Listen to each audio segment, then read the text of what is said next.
Welcome to the post-game press conference. We are joined by winning coach Bonnie Tan and best player of the game, Venky Joyce, after their 108-103 victory against Terrafirma. Coach, I'll start with you. Both teams went neck and neck throughout the game, but it was you guys who came out victorious. What kind of statement does this victory make in terms of how different the team is now compared to last season? Again, what we told to our team, we take all games one game at a time. We have a game on Sunday, but again, we want to get this statement win because of yung team namin, a lot of changes sa lineup. So we had the changing of the guards. So yun, we just want to win.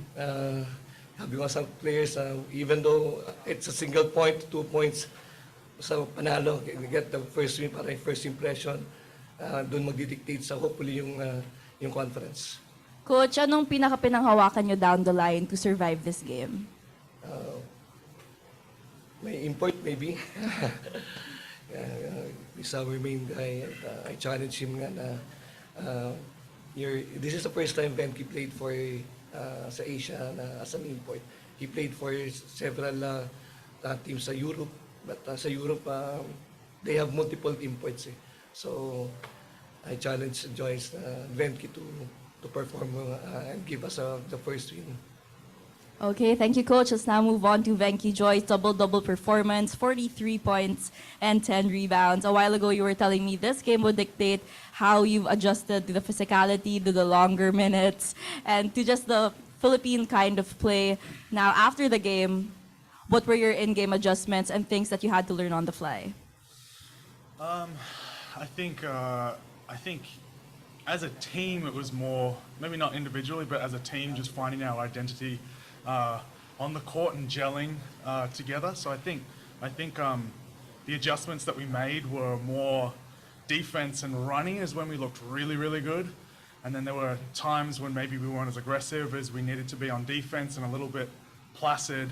So I wouldn't say the adjustment that we were making was really from my end, but as a team, I think we improved from the first 10 minutes to the last 10 minutes by, a lot. So we're trending.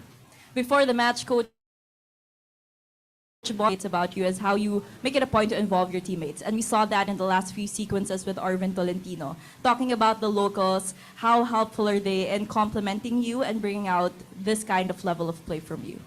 I think that it's impossible to play 5-on-1. I know some imports might have tried it here, but I don't think that even looks like good basketball. So I think the better that, we can be as a team, it makes it so much easier for me. So if Arvin can go off, Josh can go off, Jeff can maneuver and lead the way for us, it all makes, the spacing a lot better. And then I can finish inside and attack the basket and do the things that I do well. Okay, we're now opening the floor to questions from the media. Coach,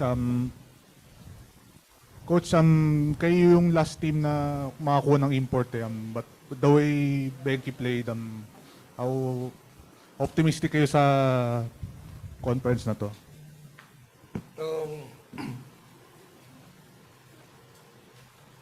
I always challenge Venky.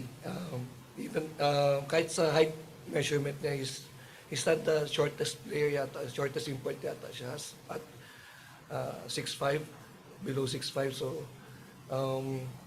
I always tell him na if you do well for this conference, a lot of possibility na for the next 6'6" import na height limit, he'll be back. So I want to share also Venky na PBA teams dito, mga coaches magagaling, no? So they're good in scouting. So hopefully, Venky, you can also adjust on your next game. Kasi coaches here good in scouting. So I expect to Get a few more assists. Yeah. So yun, as a team player naman, if he got the respect of yung sa atin na he scored 43 points, I'm sure malilesen niya next game. Pero hopefully, malampasan naman niya yung rebounds and yung assist naman niya. Hopefully, sa next game natin. Benki, you had a 43-point game. So have you scored this many previously in your career?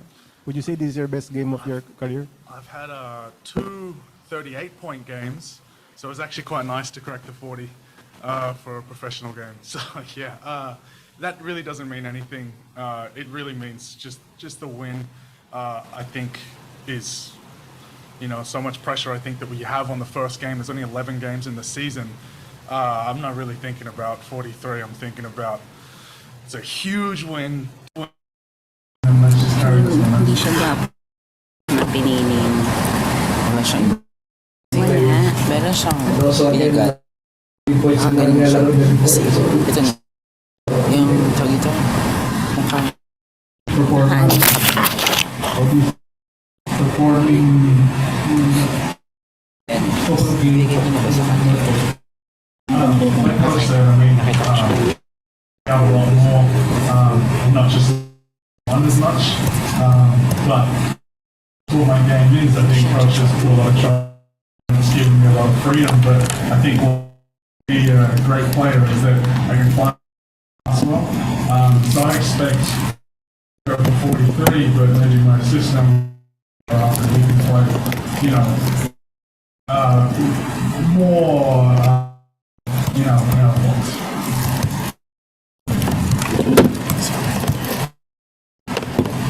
Coach,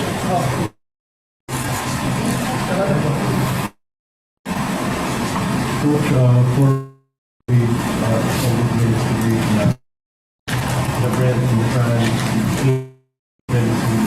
hours, for just the game plan to speak about yung mga bata to have more minutes.